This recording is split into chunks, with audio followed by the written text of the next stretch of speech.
Good evening, everybody. Welcome to the FAN Fraser monthly forum. We decided that this month we were going to do something a little bit different. As most of you may know, a few weeks ago we had our annual Fall Fest, which should have been over 1,000 people all coming together, gathering for an amazing cause, was canceled. So what we had to do is we had to go live with it, kind of just like everything else we've been doing, right? Going virtual. And what happened turned out to be an amazing evening. We put together a pretty awesome video, and we decided that we were going to play that for you tonight. An encore presentation, if you will. So we wanted to share with you, for those that couldn't catch it on the day that it aired, it's here for you tonight. I do want to let you know that since this did air about 3 weeks ago, that the auction items are no longer up for bid. They're no longer even there because we went through all of them, most of them. So for those that bid on auction items, for those that sponsored our Fall Fest, we want to thank you so much for all of your support. You're in for an amazing night. So kind of sit back and relax and grab some popcorn and check out this amazing event.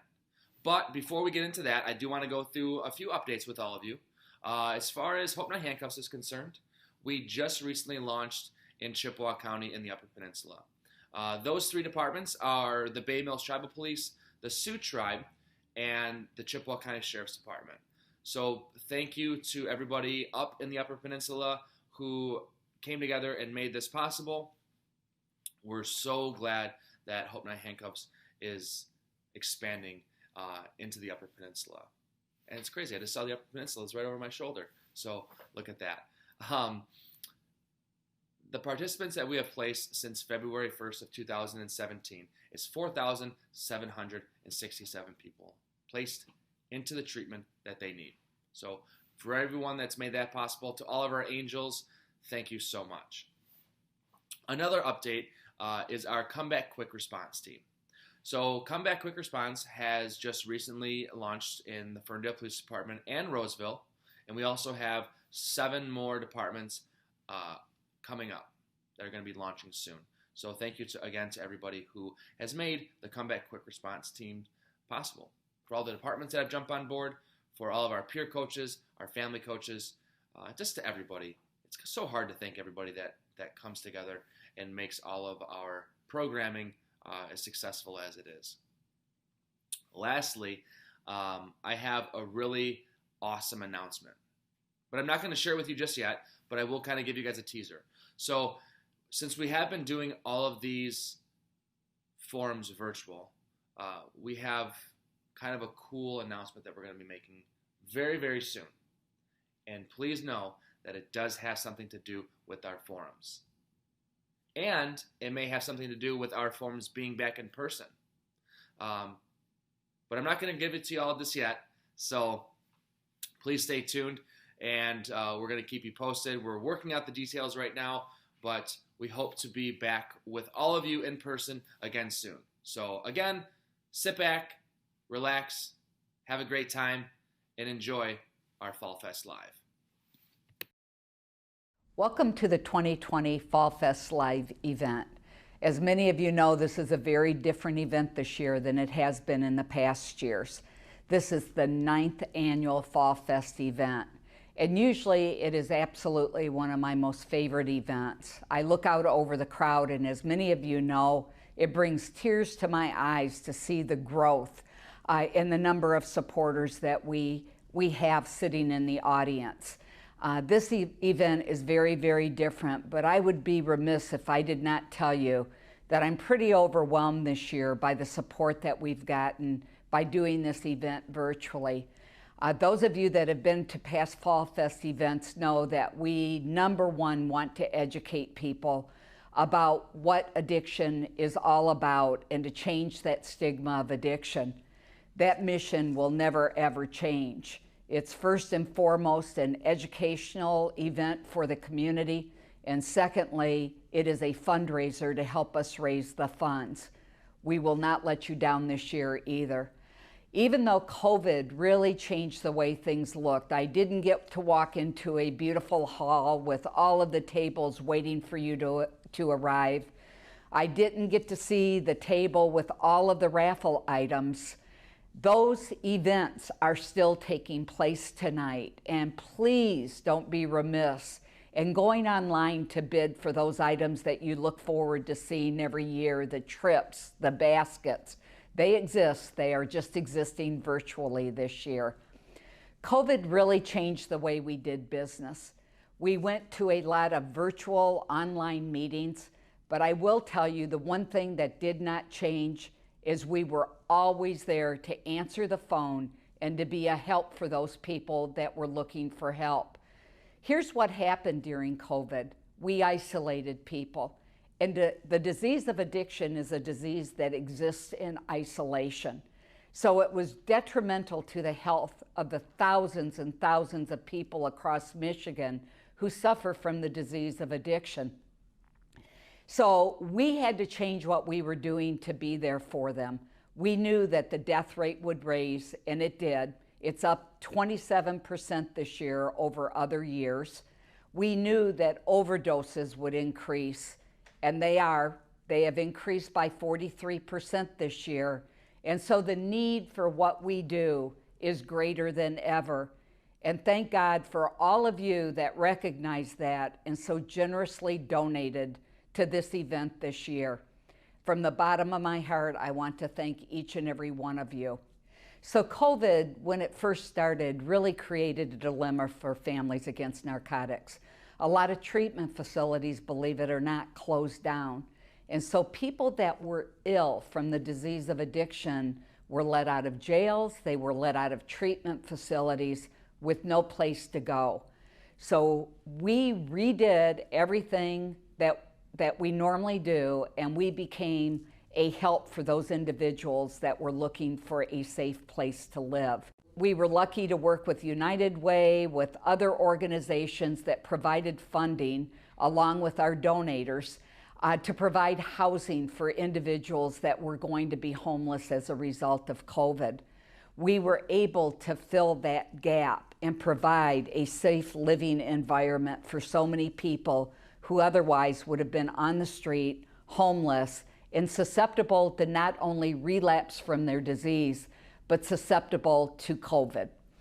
We also knew that it was really important, because people in recovery could not go to meetings, that we needed to provide those virtually. So we partnered with agencies all over the state of Michigan that were providing AA meetings, NA meetings, family support group meetings, so that we could connect people with resources to continue their recovery while they were home. We also did our naloxone trainings virtually. We changed our whole organization into providing support remotely, and yet we were still able to be there. We had our peer recovery coaches talking online with people on a regular basis. We'd stayed busier during COVID than we do during a normal year. We did not drop the ball on people that needed help. And we will continue to do that. Our platform will now include in-person and virtual meetings. What we've accomplished during times when we worried in the beginning that we would fail has really set a trend for the growth that we didn't even think was possible. I'm going to share with you a video that we did, because one thing we wanted to do was assure the community that we would not drop the ball on them, that if they needed help, we would be there to provide it. It's what we're known for, it's what we do well. And so we created a video that highlighted all over the state of Michigan what we were doing through FAN. We'll share that video with you now. We know that life does not stop just because we are experiencing overwhelming changes that are outside of our control. Unfortunately, there isn't a button that we can push that will pause our lives. We just have to find a way to keep on going. With the world shut down, it may feel as if no one's there for you. You may feel anxious and isolated, and those feelings can be overwhelming at times. But we know there are still people struggling. We know help is still needed, especially now, maybe more than ever. That's why Families Against Narcotics continues to be present in this incredibly challenging time. And even though we can't meet face-to-face with those in need of assistance, our essential services continue through virtual settings and phone calls. If you want to start your recovery journey now, we're here for you. Our Hope Not Handcuffs program is still in operation. You can start the process on our website or by calling our Hope line, and we'll provide a volunteer angel to assist you. We understand what you're going through, and since February of 2017, we have helped more than 4,000 people get the resources, support, and help they deserve. Or maybe you feel the need to speak to someone who has lived through and experienced addiction and recovery, someone who gets it. We can make that happen with peer and family coaches. They are standing by to talk with you and give you that boost that you may be looking for. You know someone who is at risk of overdosing? We invite you to attend a free Narcan training session. You'll learn how to properly administer this life-saving drug, and we'll send you a free Narcan kit right to your door so you have it on hand. Science has proven that exercise helps reduce stress and stimulates the pleasure sensors in the brain. So consider joining us weekly for our virtual Yoga for Recovery class. We also have online meetings and forums that you can click on Facebook Live and Zoom. This is an unprecedented time for everyone, but FAN isn't going anywhere. We are committed to helping and supporting you with empathy and compassion. Even now, especially now, because we care and because you deserve it. Visit our website at familiesagainstnarcotics.org. Or call the Hope line at 833-202-HOPE. That's 833-202-4673. We're here for you. So stay strong and don't be scared. You got this. You got this. You got this. You got this. You got this.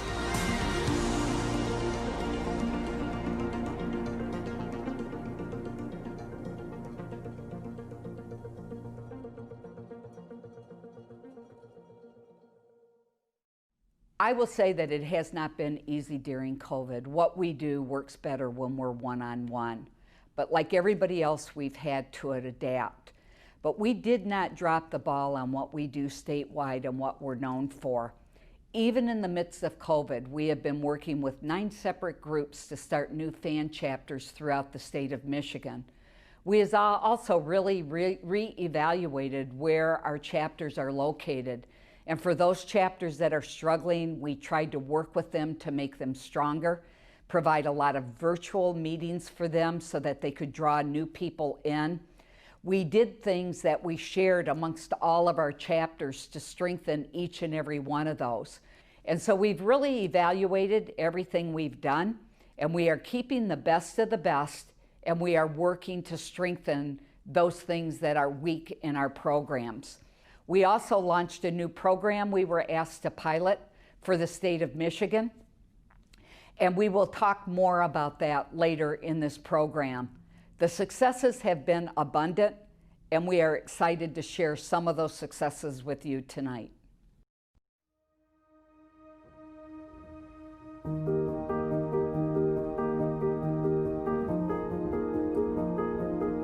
This year we are giving an award called the Champion of FAN. This is an award that we do not give out lightly, and we do not give it every year. We only give it when the circumstances are appropriate, when someone stands out as a figure in the community that has made lasting changes in the world of substance use disorder and has been willing to help us grow and also has been willing to change their company to help them grow in the world of substance use disorder. Dan Lepp is one of those men. I met with Dan many years ago and talked about our programming. And it was amazing to me how open and receptive he was to listen. And immediately we began to see changes.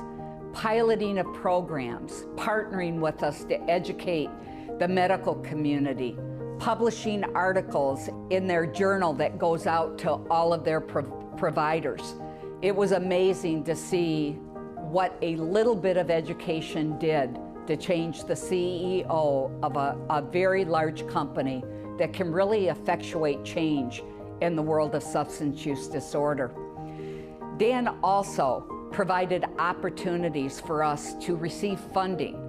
Our Hope Not Handcuffed program started in Macomb County, but it was through the generous donation of Blue Cross Blue Shield and faith in that program that really led us to the ability to take that statewide and make it the program that it is today. We were able to try some new innovative things with that program as a result of that funding.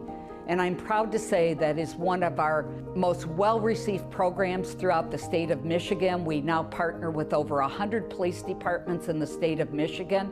We have over 800 volunteer angels, and we have placed over 4,600 people into treatment. Dan Lepp, thank you for your faith in us, and thank you for everything that you've done to change not only your organization, but to help us change ours. Good evening. I'm honored to accept the Champion of FAN Award on behalf of my colleagues at Blue Cross Blue Shield of Michigan. And I'm proud our organization is a sponsoring partner for this year's Fall Fest Gala.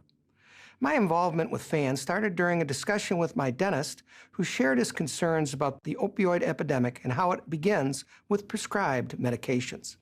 He too wanted to make a difference. While Blue Cross Blue Shield of Michigan has been at the forefront in fighting this epidemic, we were and are always looking for new ways to extend our outreach further into the community. And we're thankful for this opportunity. Through education, outreach, empathy, and diligence, we're pleased to say that progress is being made in this battle. However, both Blue Cross and FAN recognize the fight is far from over, and this epidemic cannot fall into the shadows again. Because while the COVID-19 pandemic commands our attention, the misuse of narcotics remains a national emergency that requires a comprehensive, ongoing response. Opioid-related deaths have devastated families and ravaged communities in Michigan and across the nation for years. The statistics remain harrowing. Each day, on average, approximately 185 people die from drug overdoses in the United States. Michigan ranks 10th for the highest rates of prescribed opioids and 18th for the most opioid deaths. As family members, community members, and business leaders, we know we cannot be bystanders to this crisis. There is much that we can do and must do to improve the health of our communities and save lives. As Michigan's largest health insurer with a strong social mission, Blue Cross is committed to combating this opioid epidemic. This includes enhanced awareness and partnerships with physicians, public health advocates, and officials, a task force to ensure a comprehensive and coordinated approach, and many resources available to anyone looking for answers, including Opioids 101 page and a downloadable opioids resource guide on our website. As a driver of public policy, Blue Cross teams with physicians, hospitals, and partners across the state to reduce the use and abuse of opioids in Michigan. We've also focused on protecting our members through prevention of potential misuse, fraud detection, use disorder intervention, and integrated treatment. Since 2012, we've seen measurable progress among our members, including a 63% reduction in opioid prescriptions and a 70% reduction in opioid pills dispensed. The message is being heard. A pillar of our progress has been our association with Families Against Narcotics. I've been pleased to see how your organization has grown so quickly, from one chapter 10 years ago to more than 20 chapters throughout Michigan today. Individuals and families across the state have found the path to happier, healthier lives through the great work that you do. However, this work requires funding and staffing. So tonight, we are also profoundly grateful to those who make this possible, including our audience, participants, and the many sponsors who lend their financial support tonight and throughout the year. Thank you all for helping us take this message of hope further into the community. Your support is commendable. It allows FAN to make a difference in the lives of those who are impacted by addiction. In short, your generosity is saving lives and helping individuals and families find healthier, brighter futures. Again, thank you for this honor. It is very special to me because it speaks to the efforts of our organization, and Blue Cross is dedicated to continuing the fight against opioids. To everyone in attendance tonight, I wish you and your loved ones continued strength and good health. Keep up the great work and enjoy the rest of tonight's event. We're here for it all. Day 1, to year 100. The times you remember and things you'd rather leave behind. Standing by for the late nights, the midday surprises, and everything in between. We're here for it all, and always will be. Blue Cross Blue Shield of Michigan. Confidence comes with every card.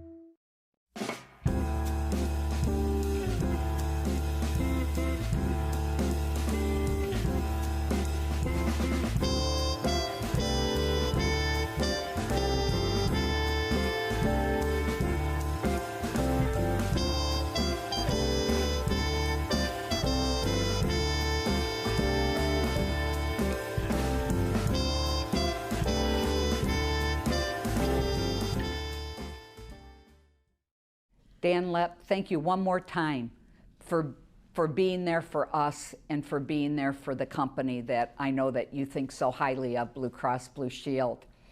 And I want to thank you also for not only being the presenting sponsor at this event this year, but for all of our events this year. Your support this year in a time when it's very difficult to raise money has been so appreciated. We would not have been as successful this year without you. Thank you again. I want to talk a little bit about the Hope Not Handcuffed program that Dan Lepp so generously helped us really get off the ground and running. The Hope Not Handcuffed program has continued to grow. We receive phone calls from all over the country wanting to mimic what we're doing with Hope Not Handcuffs. As a matter of fact, we have mimicked that program in the state of New York, where we work with 25 police departments to bring that program there.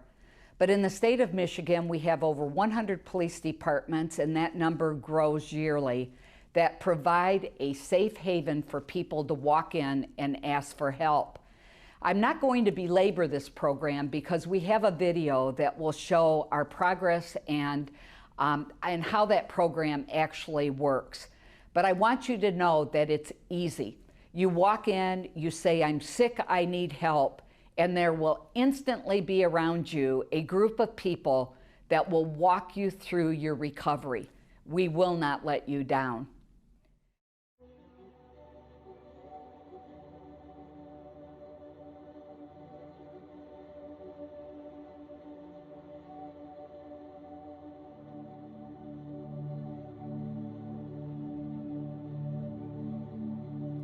Hope Not Handcuffs is an initiative that was started by Families Against Narcotics in an effort to change how law enforcement would interact with people struggling with drug addiction.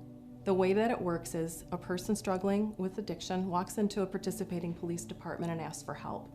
They're greeted with compassion, and then the person at the police department calls one of our trained community angels who can assist them into getting into treatment.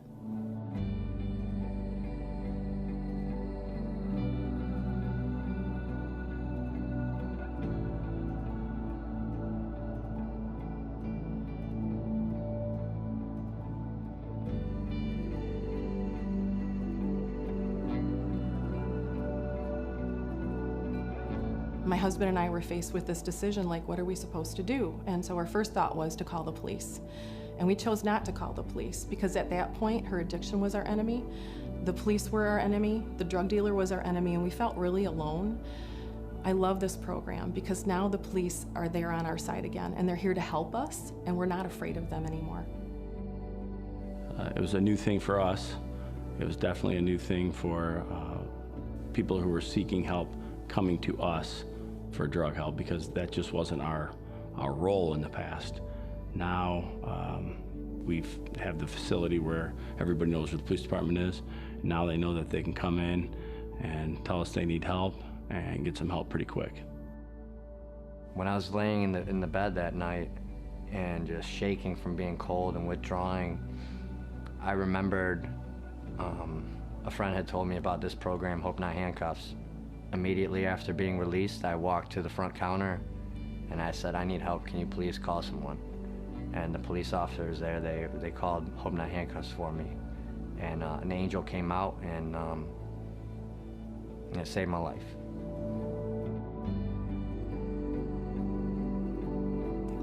One of the most important components of the Hope Not Handcuffs program are our angels.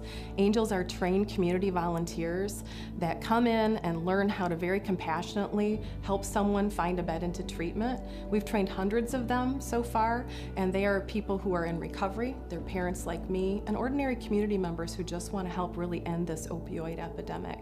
Without them, our program would not be successful, and so we're so thankful for our angels. My name's Terry Braden. I've been an angel for Hope Not Handcuffs. It's a little apprehensive at first, but walking in and seeing somebody there in need, you know, motherly instinct or whatever, you see somebody sitting there in bad shape and you just want to help. I feel like I've gotten more out of it than they have because they're such grateful people. They come in there and they just have a heart of gold, and you can't help but love them. And any part I can play in that feels like the greatest thing to me, to be able to give back. This is not an epidemic of bad parenting, and it's not an epidemic of dumb teenage decisions, because we've all made some of those. This is an epidemic that was created by overprescribing of narcotics. But it doesn't have to be an epidemic that lasts. There are tangible things all of us can do to help dial this back, and the Hope Not Handcuffs program is one of those things. We can help get people the medical care that they need and get them back to the lives that they had destined for themselves.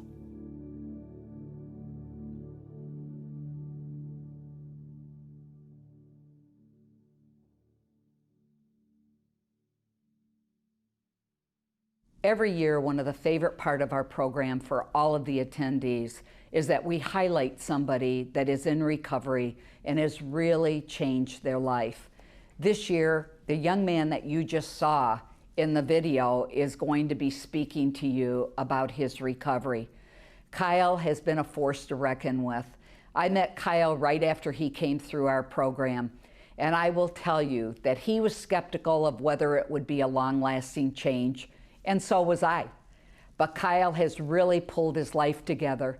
He shared with me that every morning he wakes up and he's just grateful to look around and realize that he does not have to worry any longer. He doesn't have to look over his shoulder. He can live his life and know that every step he takes is a step forward.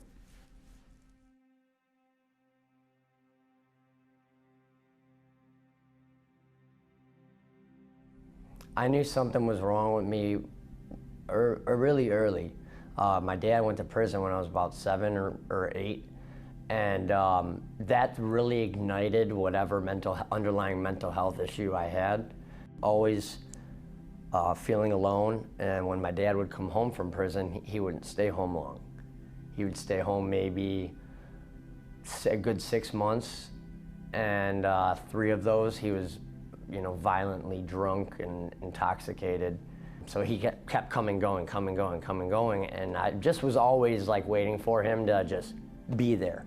And then I'd figure, okay, now I can start my life.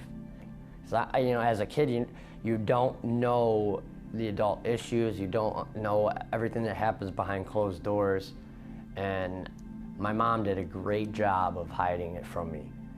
I just thought when Dad drank his beer, he got a little funny. I didn't know that it was like to the point where he broke her wrist one time when she was trying to pour out his liquor.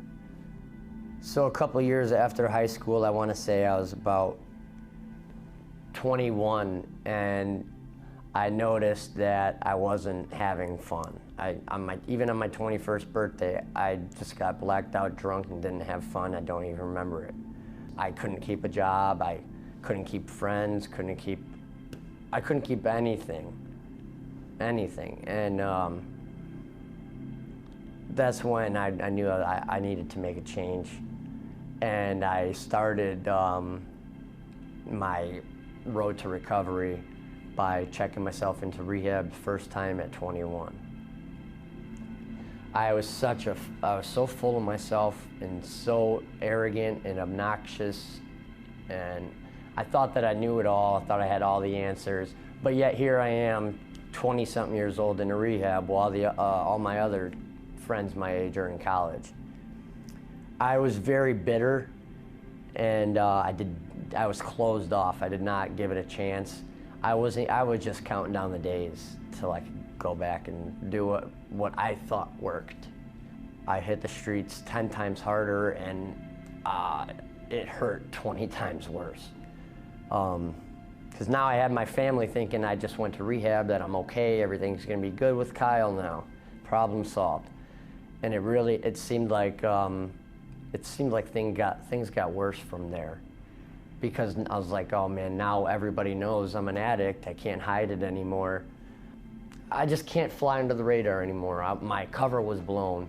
I was frustrated with myself for going to rehab and telling on myself, because I lost what was working for me at the time, which was, you know, my alcohol and drugs, whatever the drug may be at the time. After I got out of rehab, I relapsed pretty quickly, and I was pulled over by, I think it was Warren Police, and I had a bag of heroin on me. And when the police officers went to search my pockets, I pushed my elbow back, and my elbow went into his side, and they considered that assault, so they charged me with a felony, and I ultimately did a year in the county jail for those charges.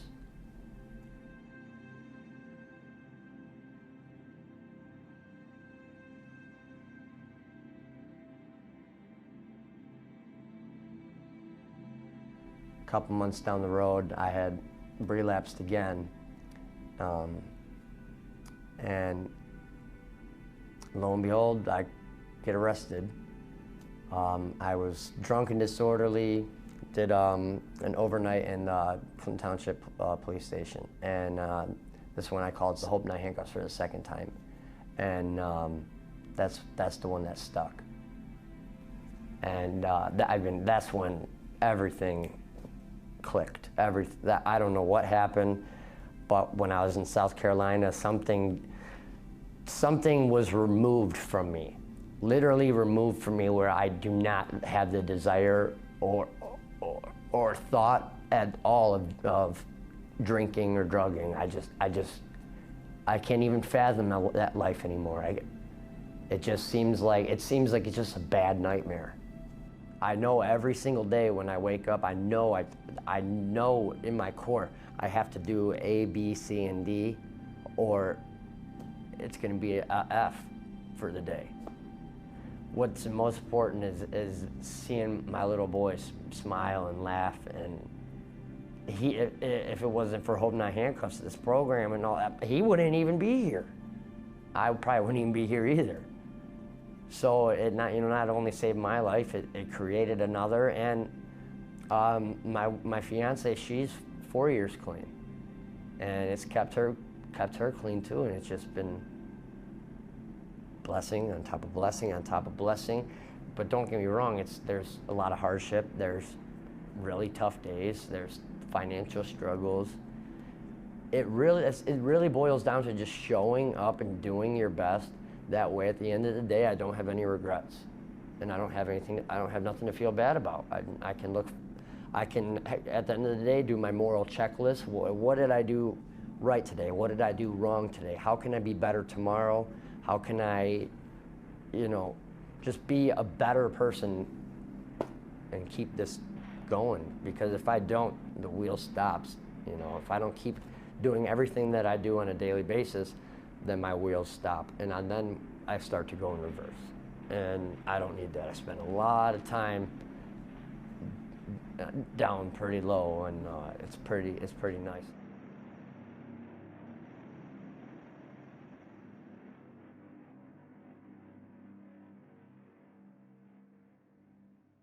I want to take time here to remind you about our silent auction. You can bid on items right from the comfort of your home, either on your phone or on your computer. This year, raising funds has been a real challenge for every charity organization. We depend on those donations to keep our programs running as smoothly as they are right now. So please take a moment and peruse those items, find something that you can't live without, and bid. Stigma is one of the things that FAN has worked with from the day we started 14 years ago. We realize that stigma of addiction is what stops people from getting the help they so much need. It is what stops families from reaching out and sharing their stories and coming together to really deal with the health of their family members. Stigma is something that every single person that comes through our program talks about.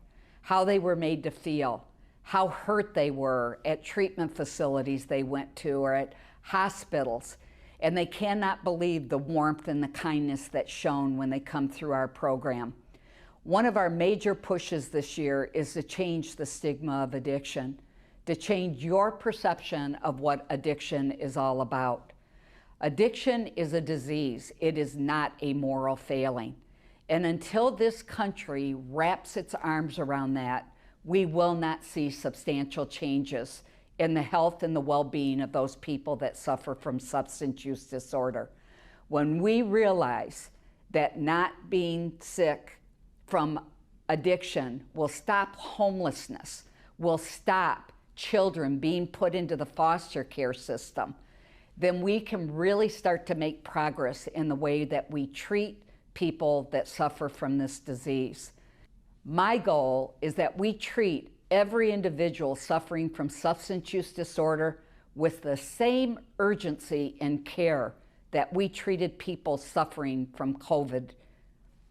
And when we can do that, when there are no wait lines, when we have a continuum of care that really treats the whole individual, then I can retire and know that I have done my job.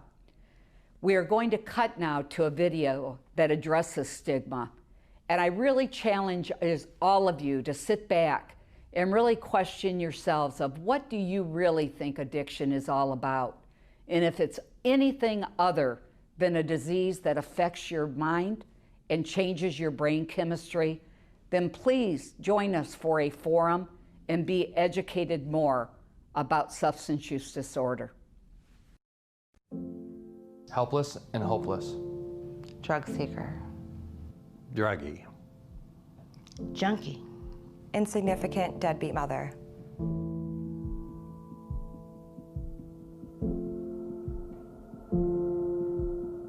So stigma is typically defined as a disgrace associated with a person or a circumstance. I remember a time when I was in court, and it was the very tail end of my addiction, and the prosecuting attorney said, "Your Honor, this man is as hopeless and as helpless as they come, and incarceration is the best option for him." They were recommending 6.5 to 15 years in prison, and that's when I said, "You're absolutely wrong."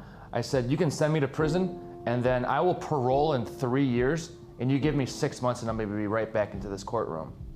By the grace of the kindness of the judge, they put me into drug court instead of sending me to prison, and that's what ended up saving my life. I eventually got busted at a store stealing and with possession of crack cocaine.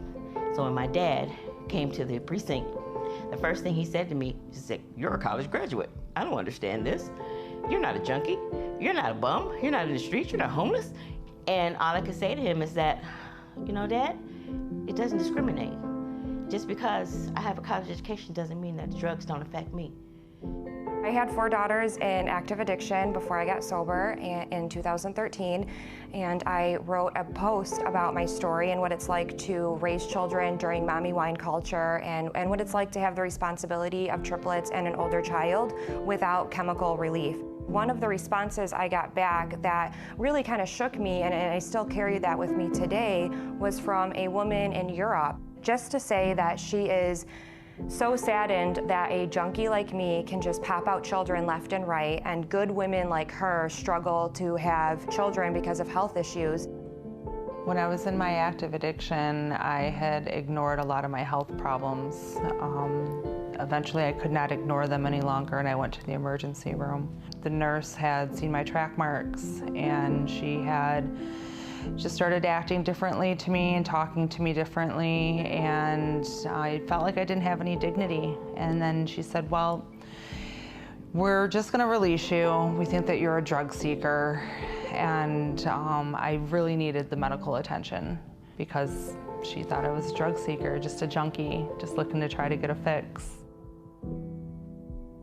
Several years ago, I worked for a nonprofit, and the law enforcement had asked for some volunteers to go into the jail for some training exercises, and I was with a group of 3 or 4 police officers, and there was 4 or 5 different skits going on, and we were doing one of them, and it was about a drug addict or an alcoholic in a room. They were trying to get him out that had done something, and they needed to get him out, and officers I was working with would say, yeah, let's go get some drugs, I'll come right out, and similar things to that, you know, and oh, I'm just looking for the, you know, the drugs, and I offered some advice during the scenario, and afterwards they go, wow, that was pretty good advice. He goes, what do you do? And I go, well, I work in the drug courts. I'm a recovering heroin addict, and their jaws about hit the ground, you know.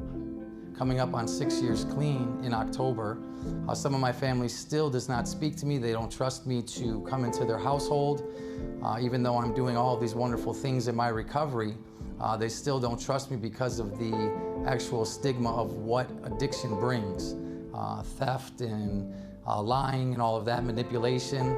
And even though I've tried to mend these relationships, the stigma is so heavy in my family that some of them still don't talk to me today. Having someone call us names like junkie, crackhead, you know, hoe, and things of that nature are all things that go along with that lifestyle. But it doesn't mean that we can't recover and come out of that lifestyle and not forget the past or shut the door on it. We know that language can affect somebody in any aspect, really. And I think that the more we use less stigmatizing language is more good that we're gonna do in helping people to feel better about themselves. People feel that they can be accepted and embraced and not feel shame and guilt. Then we can start peeling away the layers of the onion and get down to what really causes the symptoms of substance use disorder. So words really do matter. That makes an impact on people. If you take out all hope and all sincerity and compassion and empathy in the way that you speak and treat people, then that really leaves them with nothing. A person on drugs is still a person, is still in need of understanding and love and compassion. And when you remove that from the way that you speak to them, it leaves them literally in the spot that you left them in, with no resources, no help, no desire to get better, just with that feeling of insignificance and lack of worthiness, and that's not fair. Nobody deserves that.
You're doing your best to keep your family safe in this challenging time, and at Nino Salvaggio's, the health of our customers and associates is our top priority as well. So we're keeping our stores cleaner than ever before, and we're fully stocked with the items you need to maintain a healthy and satisfying diet. Shop comfortably in our stores or online with our fresh-to-go shopping service. To all Nino's customers and associates, we're counting on you as much as you're counting on us. Let's get through this together.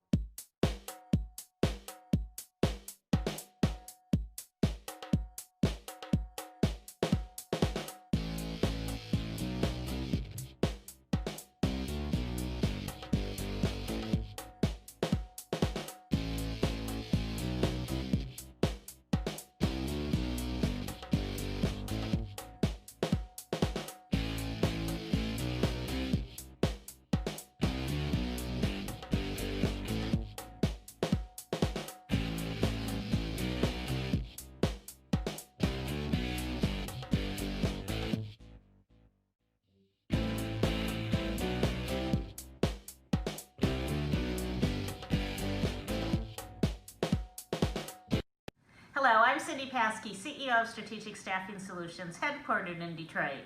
S3 is proud to support families against narcotics and the work they do. We, like many others, have seen firsthand what addiction can do to a person and their family, and so we join you in your fight against this terrible epidemic. Thank you, FAN, F-A-N, and thank you to our friend Dan Lapp and Blue Cross Blue Shield of Michigan for standing with them. S3 has just celebrated our 30th anniversary, and in those 30 years, our values have not changed. We are proud to support our community through organizations like Families Against Narcotics, and we salute the work you do. We hope you celebrate your work tonight and throughout the year.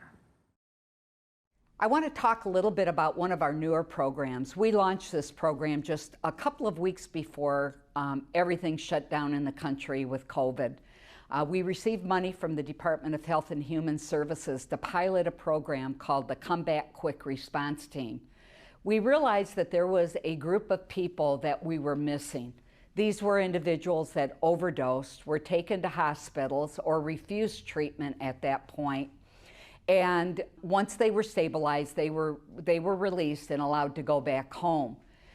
They never received the help that they need to really navigate the system of recovery. And so we wanted to make sure that that group of people who may not be comfortable walking into a police department, but are still a very vulnerable population when they're using to the point where they are overdosing, we needed to address that and address it quickly. So we established a team made up of a police officer, a peer recovery coach, and a family recovery coach. All of those people are trained to do this work, and we take Hope Not handcuffs right to the doorstep of individuals that have recently overdosed. We hope to be there within 72 hours just to do a wellness check. There's no fear involved here. We are not there to arrest. We are there to help and provide services to individuals that we know it is critical to reach out to and provide help to them. This program has proven to be incredibly successful. We have been able to place almost 70% of the people that we have come in contact with services to either peer recovery coaching or family recovery coaching. The appreciation of us reaching out to them has been insurmountable and has really gone a long way to change the stigma of addiction throughout our police forces. This is a community policing program, and it is ideal for police departments to get involved and show how much they really do care about their communities and how they are willing to go that extra mile to help someone find their way into recovery. I always wanted to involve police departments in everything that we do, because being an ex-prosecutor, I came at this with a lot of stigma, and I figure if I can change my mind and we can start educating our police officers and change their minds, then we have really reduced the stigma of addiction through our actual programming.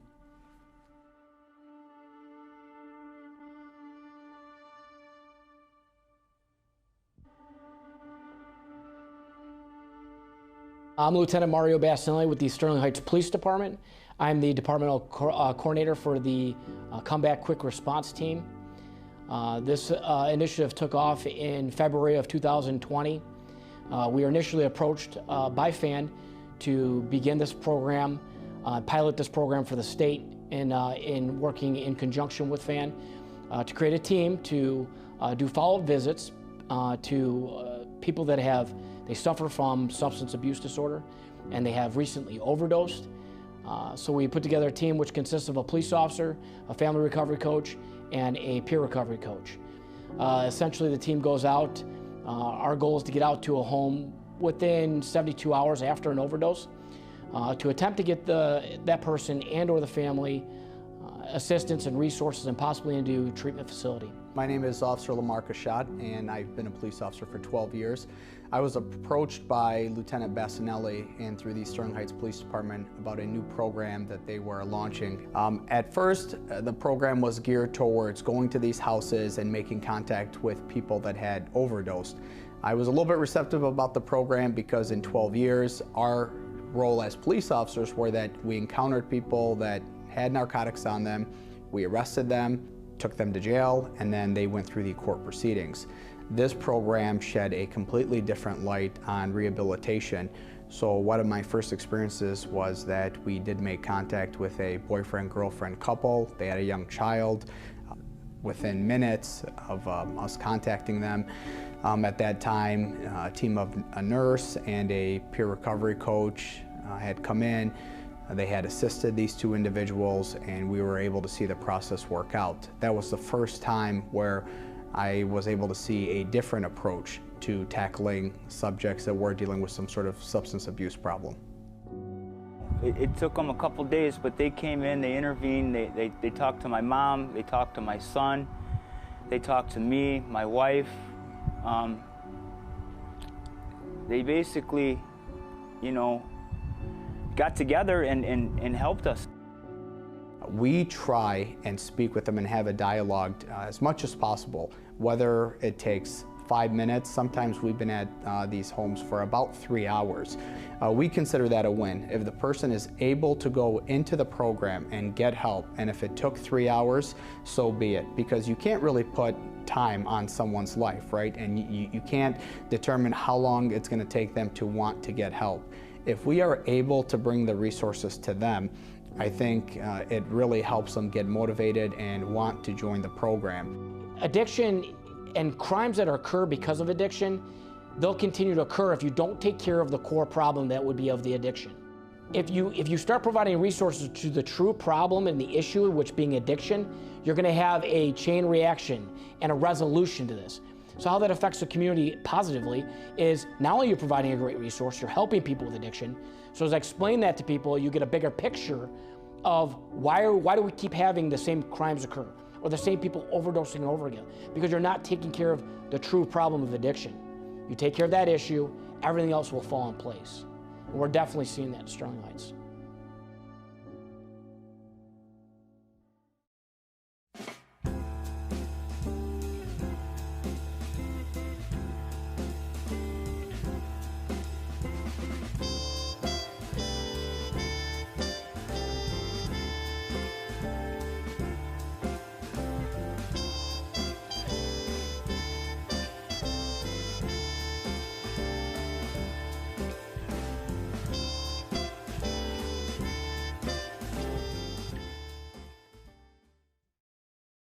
Peer recovery coaches work one-on-one to provide recovery to those individuals that are new to finding their own recovery. They walk the walk with them and they talk the talk. Family recovery coaches do the same things for the family. We oftentimes only treat the person suffering from substance use disorder, but we know through the families that we work with that this is a family disease. And yet the family is always left out of the treatment modalities. We have included them. We have trained family recovery coaches, which are parents who have gone through addiction with their loved ones, that can help you navigate what's best to do for your child or loved one, what to do and what not to do that could make a big difference, and they're seeking their own recovery. And it restores you to the sanity that you once used to have. I always remember a quote that came from one of our young people in recovery who said, "The only people sicker than we are the families that love them." My name is Brad Gregory. I'm a person in recovery. I've been sober for about 4.5 years now. I had really a lifelong struggle with drugs and alcohol, primarily drugs more, but it started at a relatively early age. It went on for many, many years. I didn't get sober until I was 36 years old. I'm 40 years old now. So I've been working for FAN for about a year now. As a peer recovery coach, I am a McBAP certified peer recovery coach. I got all the accreditations and credentials to do it, and basically, I mean, what it is, it's just helping people in early recovery, whatever the barriers or obstacles may be that they need to overcome. They're different for each person. I mean, a lot of people will come in with legal problems, obviously, financial problems almost across the board.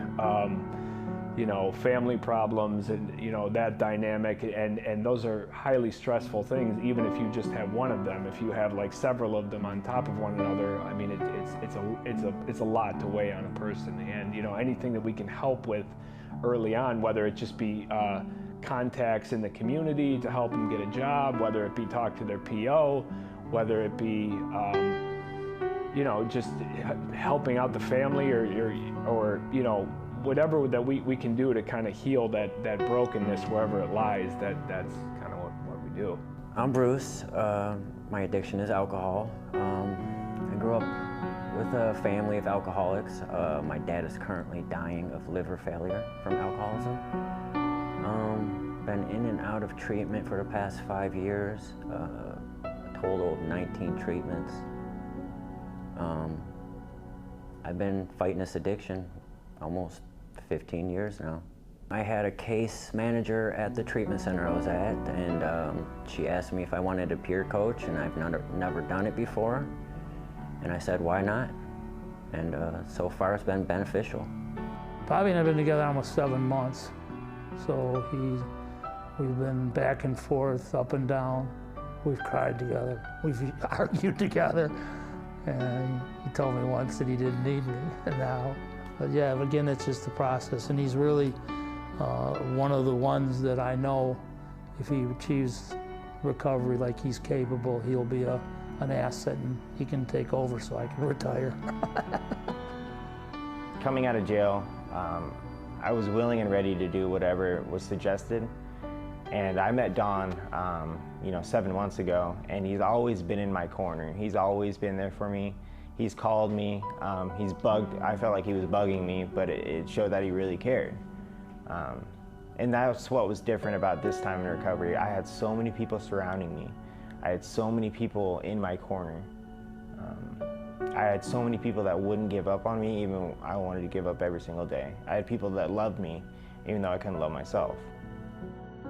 I am a family recovery coach trained by FAN, state certified, and I'm also a professional businesswoman, and my most important job is a mom of 2 boys. In 2007, when I first became involved with FAN, I found out that my 19-year-old son at the time had become addicted to opiates from a hockey injury. And it turned into a 7-year addiction of revolving doors, encounters with the law, hospital visits. And at the time, I was fortunate enough to find Families Against Narcotics, but it was the beginning of FAN. And there wasn't that one-on-one that you need, I think, when you're going through this. And what a family coach does is we walk with you. We can't say we know exactly what you're going through, but we've been through a lot of similar experiences. And, in the beginning for me, I remember I was terrified, I was fearful, and I was doing a lot of the wrong things, which I didn't know any better. You don't know what you don't know. I honestly would have given anything to have somebody like one of our coaches from FAN or me to be able to walk the walk with me and an outsider looking in, because as a parent, we're too close to the situation. Dawn has been so supportive, and through her own experience helped me to learn, understand, and maintain some clarity about addiction, characteristics of addiction, expectations, self-care, letting go with love, enabling, and many of the pitfalls that may occur. I can't express how grateful I am to Families Against Narcotics, and especially Dawn, for her guidance and support throughout the many months we were together. FAN's family coaching concept and the coaching Dawn provided has helped me to understand and navigate this world of addiction, which I knew nothing about. I was numb, petrified, confused, didn't know where to turn, and so very afraid of losing my son.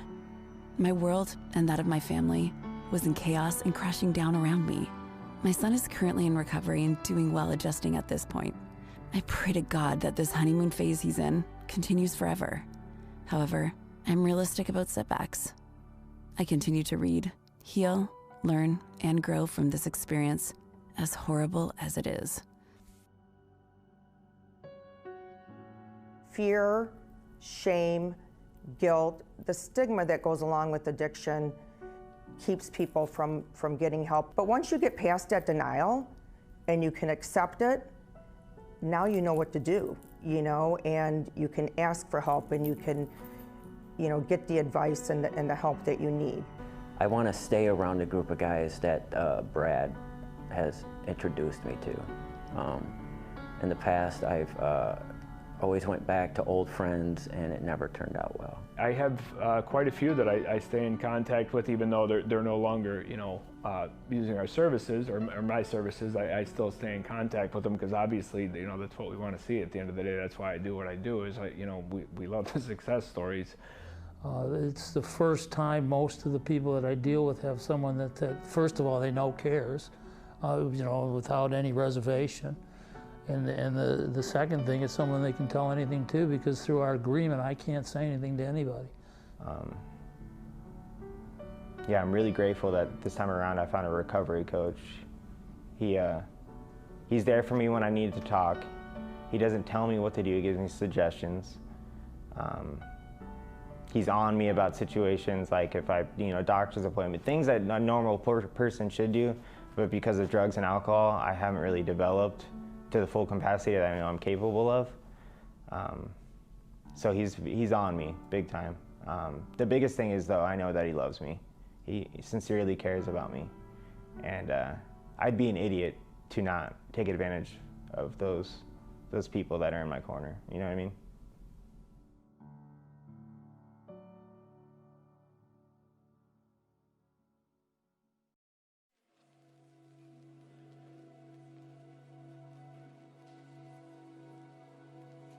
I have a son who's battled addiction on and off for more than 15 years, and for some of that time, his drug of choice was heroin. Back in May of 2019, my wife and I were convinced that the heroin use had come to an end because my son hadn't used it in probably 2 or 3 years.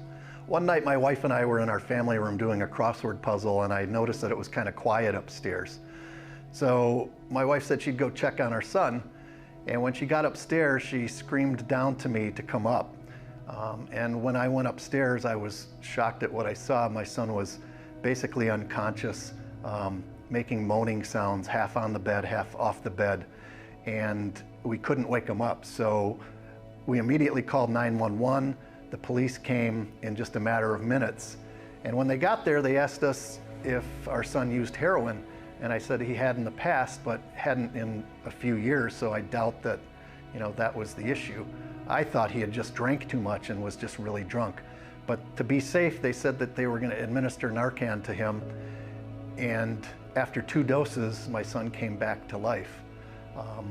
After the incident, our son told us that he had gotten really drunk and just wanted to try heroin again to see what it felt like. So thanks to that Narcan that the police carried, our son's life was saved. A few minutes after the police had administered the naloxone to our son, the paramedics showed up. They were a little bit late because they'd been delayed on the way to our house, and they told me that it was a good thing the police had the naloxone on them, because if we would have had to have waited for the paramedics to administer it, it probably would have been too late. This whole overdose incident with our son really shook me and my wife, and we decided that we probably needed to have naloxone in our house, because even though we thought our son was done using heroin, we obviously didn't know that there was a chance that he would go back to it again.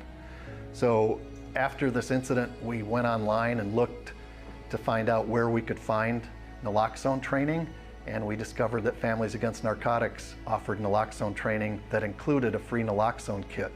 So we signed up and took the class. Some people think that naloxone is simply a drug that enables people with substance use disorder and it'll just bring them back to life so they can use again. But I really think that naloxone is no different than, you know, having an EpiPen for someone that has an allergy to bee stings, or, you know, having a defibrillator on hand for people who may have a heart attack. It's something that's there in case you need it, in case you need to save a life. And it's better to have it and not need it than to not have it when you do need it.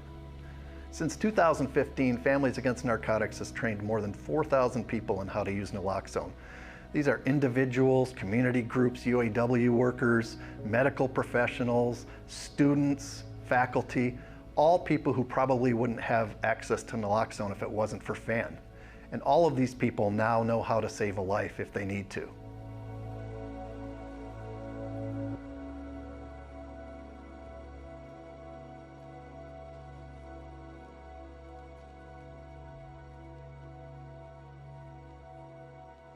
I think the reason I'm so passionate about naloxone and the naloxone training that FAN does is simply the fact that if it wasn't for naloxone, my son wouldn't be here today.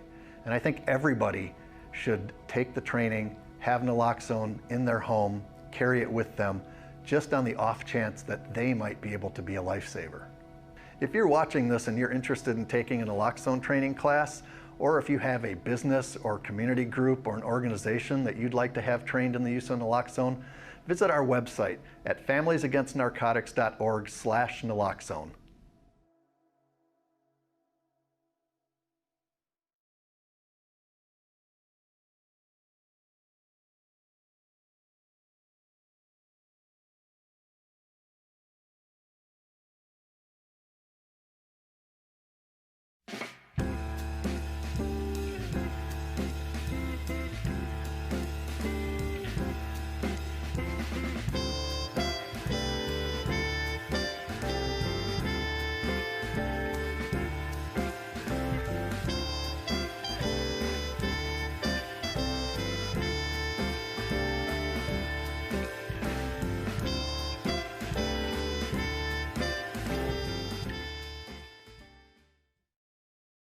"14 years ago, when we started Families Against Narcotics, our first initial mission was, first of all, to provide family forums once a month so that education and support could be available to families and those seeking recovery.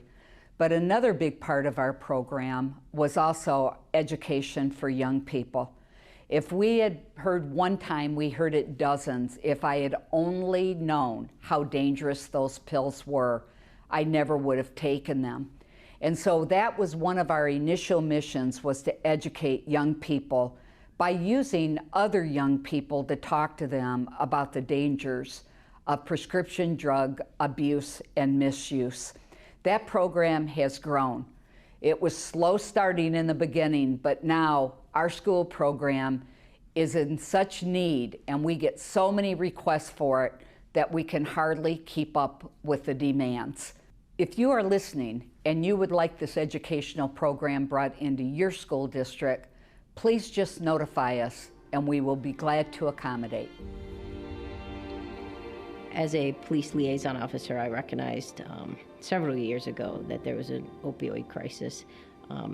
Some students that I had worked with had graduated and ultimately died of heroin overdoses. And because of that, I became passionate about trying to be proactive and educating kids. So I wanted to bring somebody who could come in and be real and be raw and tell the kids exactly how it is.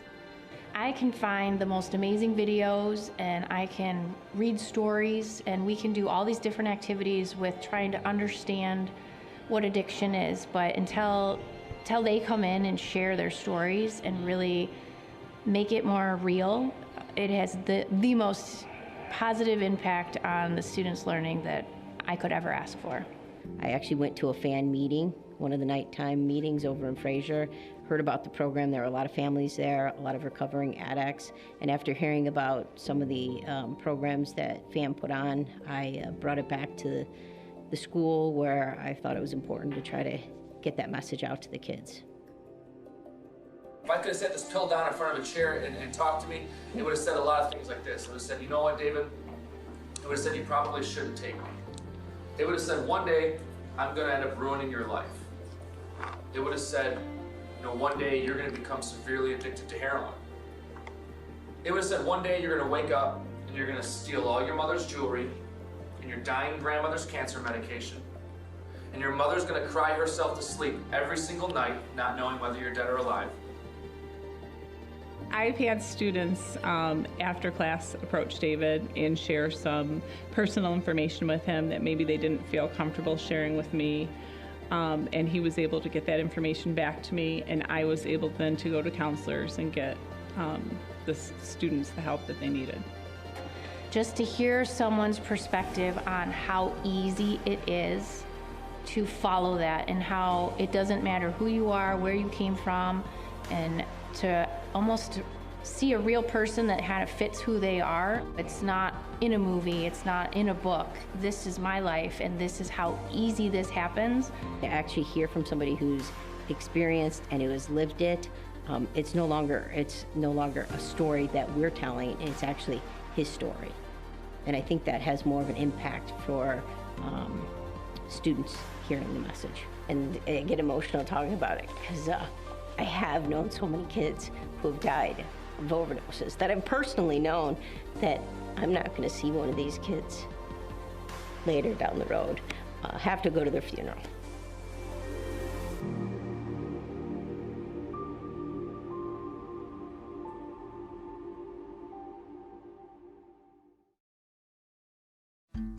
Could you spare $1 to give someone hope? Our 1 Million Reasons for Hope campaign is setting out to raise $1 million. I know, that sounds a bit out there, right? Well, FAN's programs have helped thousands of people get the help they need. From our monthly FAN forum meetings to our Hope Not Handcuffs initiative, naloxone training to peer and family recovery coaching, and from sober living scholarships to our Stronger Together family and friend support group. And the best part about every single one of these services? They're available completely free of charge. To keep our programs up and running, we are asking that you donate $1 to our 1 Million Reasons for Hope campaign, and then share the campaign with others. Because a lot of little donations can add up to something very big and amazing. So check your pockets, your purse, and your car's cup holders. Find that dollar and send it to FAN. Consider it a small investment in the futures of the thousands of people we help. We want you to be 1 in a million. Go to 1millionreasonsforhope.com to get started.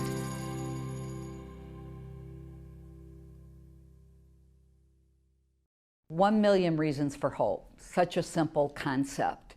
And that is a program that we're hoping will really catch fire. $1 doesn't hurt any of us, and it can go toward really changing the course of somebody's lives. You've heard the extraordinary programming that FAN does on a regular, everyday basis throughout the year. Your $1 can make a difference in one of those programs. Please give, and give generously. It has really been my pleasure to be with all of you tonight. And I look forward next year when I can get those hugs and we can shake those hands and be back in person once again. But this is an important event, and we would have been remiss if we had not done it virtually this year. We will never let you down. We will always be there. Please come back and be with us again next year. Once again, thank you so much to all of our generous sponsors this year. And a big shout out to Dan Luff and the Blue Cross Blue Shield Group for your incredible generosity in being our presenting sponsor and doing so much in your community to make a difference. Thank you again, and good night.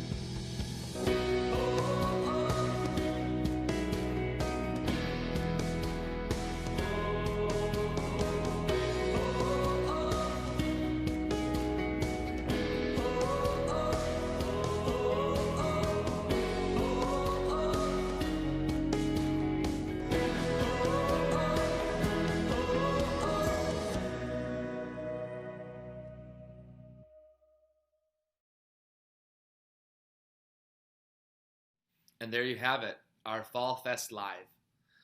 If you want to seek any more information on any of the services that you saw during that video, please go to our website at familiesagainstnarcotics.org. There you will find all the information on our chapters throughout the entire state. If you want to seek out a peer recovery coach, a family recovery coach, if you want to donate to 1 Million Reasons for Hope, that is all on our website at familiesagainstnarcotics.org. And as I mentioned earlier, we do have a very exciting announcement coming up for you in the very near future. So stay glued to our social media. Keep looking out for your emails because we will be announcing that very, very soon. Again, thank you all so much, and we look forward to being with all of you again in person very, very soon. Good night, everybody.